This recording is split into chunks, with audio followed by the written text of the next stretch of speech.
قوم کے درمیان کھڑے ہیں، اللہ کی عبادت کرو، اس کے سوا کوئی معبود نہیں۔ لیکن جواب کیا ملا؟ قوم کے سرداروں نے تکبر سے کہا، ہم تو تمہیں ایک عام انسان ہی دیکھ رہے ہیں۔ کچھ لوگوں نے اپنے کانوں میں انگلیاں ٹھونس لیں، کچھ نے اپنے کپڑے لپیٹ لیے کہ پیغام نہ سننا پڑے، اور یوں سال گزرتے گئے، پھر دہائیاں، پھر صدیاں۔ نوح علیہ السلام 950 سال تک کہتے رہے کہ اللہ سے ڈرو، اس کی اطاعت کرو، اس کی طرف پلٹو۔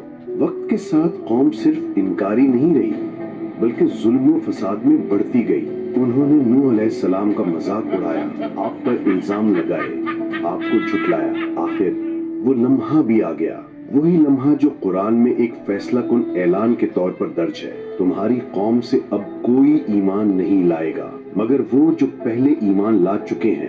اس مرحلے پر اللہ نے حکم دیا، ہماری نگرانی میں اور ہماری وحی کے مطابق ایک کشتی بناؤ۔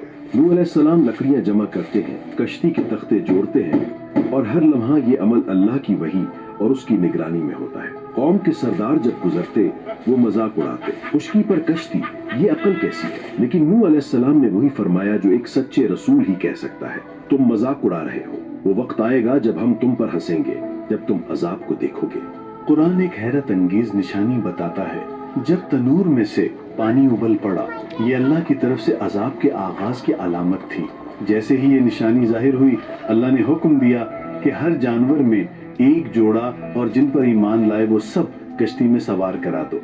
ایمان لانے والے کم تھے، بہت کم، لیکن وہی اللہ کی نظر میں کامیاب تھے۔ پانی زمین سے بھی پھوٹا، آسمان بھی کھل گیا۔ قرآن کہتا ہے کہ آسمان نے موسلا دھار پانی برسایا، زمین نے اپنے چشمے پھاڑ دیے، پانی اوپر سے بھی نیچے سے بھی، زمین ایک ابلتا ہوا دائرہ بن گئی، اور یوں وہ قوم جس نے 1000 سال حق ٹھکرایا اب اللہ کے فیصلے کے سامنے کھڑی تھی۔ قرآن کے الفاظ ہیں، وہ طوفانی موجوں میں ایسے چل رہی تھی جیسے پہاڑ ہو۔ اس دوران ایک دل توڑ دینے والا منظر بھی قرآن بیان کرتا ہے۔ نوح علیہ السلام نے اپنے بیٹے کو دیکھا، وہ جو ایمان نہیں لایا تھا۔ آپ نے پکارا، بیٹا ہمارے ساتھ سوار ہو جاؤ، کافروں کے ساتھ نہ ہو۔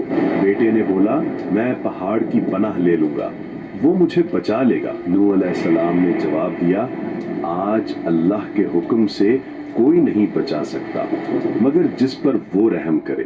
اور پھر قرآن کہتا ہے، موج دونوں کے درمیان آ گئی اور وہ ڈوبنے والوں میں شامل ہو گیا۔